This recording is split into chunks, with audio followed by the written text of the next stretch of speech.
ตั้งแต่มือเฮาอยู่ด้วยกันน้องสำคัญกับอายกว่าไผ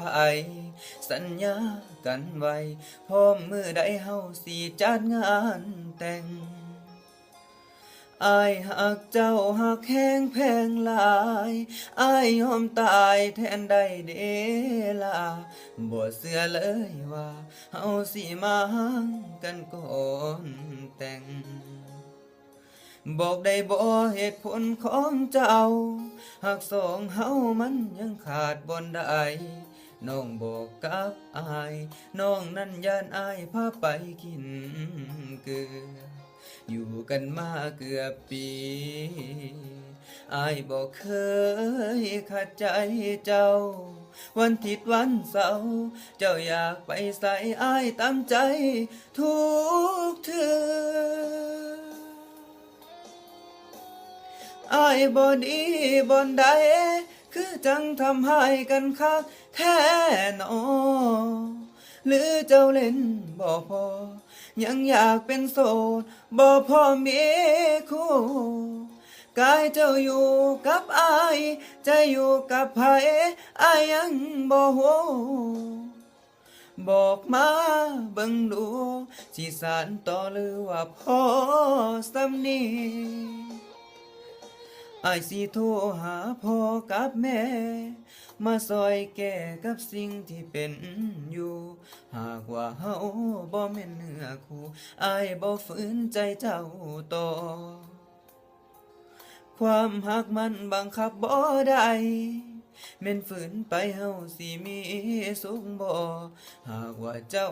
ยังเล่นบ่พอก็เสิร์นเล่นต่อศาลา ฮึ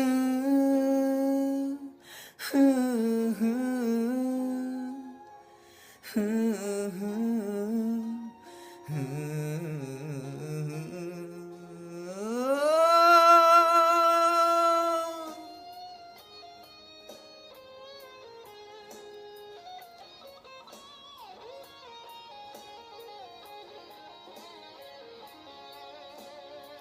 อยู่กันมาเกือบปีอายบอกเคยขัดใจเจ้าวันที่วันเสาร์เจ้าอยากไปใส่อายตามใจทุ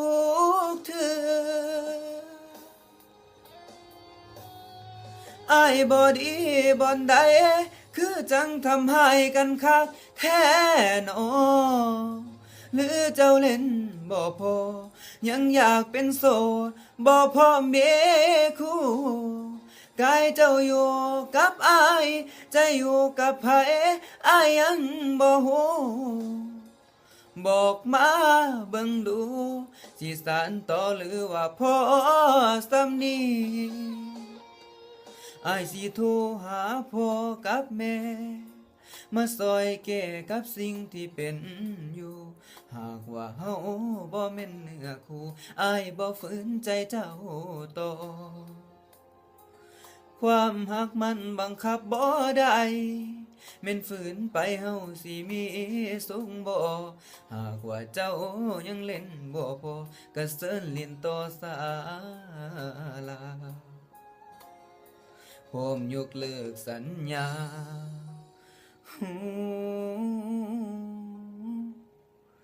พร้อมยกเลิกงานแต่ง